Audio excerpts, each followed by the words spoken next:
എന്നുള്ളിലെന്നും വസിച്ചിടുവാൻ സ്വർഗ മണ്ഡപം വീട്ടിറങ്ങി വന്ന ഉന്നതനാം തങ്ക പ്രാവേണി വന്നിന്നിൽ എന്നും അധിവസിക്കാം വന്ന ഉന്നതനാം തങ്ക പ്രാവേണി വന്നിന്നിൽ എന്നും അധിവസിക്കാം. സുഭാഷിതം യെശയ്യാപ്രവചനം 16-ാം അധ്യായത്തിന്റെ 5-ാം വാക്യം. അങ്ങനെ ദയയാൽ സിംഹാസനം സ്ഥിരമായി വരും, അതിന്മേൽ ദാവീദിന്റെ കൂടാരത്തിൽ നിന്ന് ഒരുത്തൻ ന്യായപാലനം ചെയ്തും ന്യായതൽപരനായും നീതി നടത്തുവാൻ വേഗതയുള്ളവനായും നേരോടെ ഇരിക്കും. In mercy the throne will be established, and one will sit on it in truth, in the tabernacle of David, judging and seeking justice and hastening righteousness. യെശയ്യാപ്രവചനം 15-ഉം 16-ഉം അധ്യായങ്ങൾ മോവാബിനെ കുറിച്ചുള്ള പ്രവചനമാകുന്നു. യഹൂദ രാജ്യത്തിന് ചുറ്റുമുള്ള ശത്രു രാജ്യങ്ങളെ കുറിച്ച് ഓരോന്നോരോന്നായി യെശയ്യാവ് പ്രവചിച്ചുകൊണ്ടിരിക്കുന്നു. ശത്രു രാജ്യമായ മോവാബിന്റെ വിലാപ അവസ്ഥയാണ് 15-ാം അധ്യായത്തിൽ രേഖപ്പെടുത്തിയിരിക്കുന്നത്. ദാവീദിന്റെ സിംഹാസനത്തിന് കീഴ്പ്പെട്ടിരിക്കുവാൻ മോവാബിനെ പ്രബോധിപ്പിക്കുകയാകുന്നു 16-ാം അധ്യായത്തിൽ. ഇത് ചരിത്ര പശ്ചാത്തലം. നാം വായിച്ച വാക്യം മശിഹായെ പരാമർശിക്കുന്നതാകുന്നു.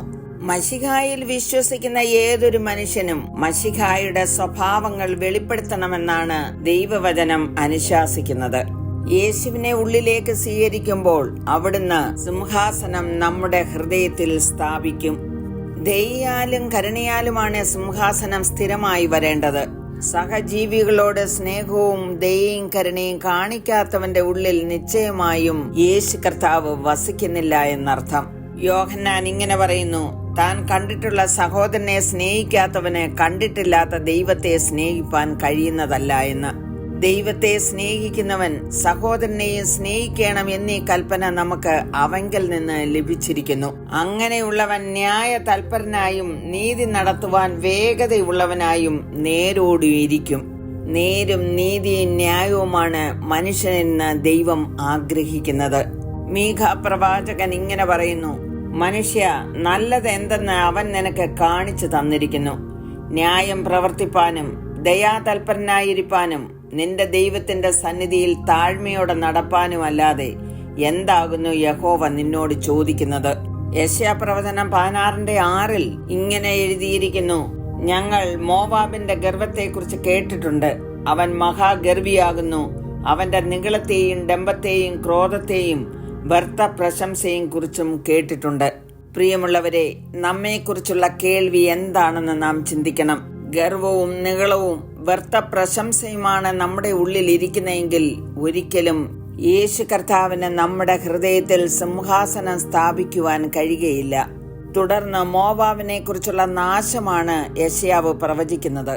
അത് അക്ഷരാർത്ഥത്തിൽ എടുക്കുവാനല്ല, നമ്മുടെ ജീവിതവുമായി നാം തുലനം ചെയ്ത് നോക്കുമ്പോൾ യാക്കോബ് പറയുന്നു: ദൈവം നിഗളികളോട് എതിർത്ത് നിൽക്കുകയും താഴ്മയുള്ളവർക്ക് കൃപ നൽകുകയും ചെയ്യുന്നു. പ്രിയമുള്ളവരെ, യേശുവിന്റെ സിംഹാസനം നമ്മളിൽ ഓരോരുത്തരിലും സ്ഥാപിക്കുവാൻ നമ്മെ തന്നെ സമർപ്പിക്കാം, പ്രാർത്ഥിക്കാം. കരുണയുള്ള പിതാവേ, അവിടുന്ന് ഞങ്ങൾക്ക് വാഗ്ദത്തം ചെയ്ത യേശു ക്രിസ്തുവിന്റെ സിംഹാസനം അടിയങ്ങളുടെ ഹൃദയത്തിൽ സ്ഥിരമായി വരുവാനും ന്യായത്തോടും നീതിയോടും നേരോടും ജീവിക്കുവാനുള്ള കൃപയും തരണമേ എന്ന് യേശു ക്രിസ്തുവിന്റെ നാമത്തിൽ അപേക്ഷിക്കുന്നു. കേൾക്കണമേ.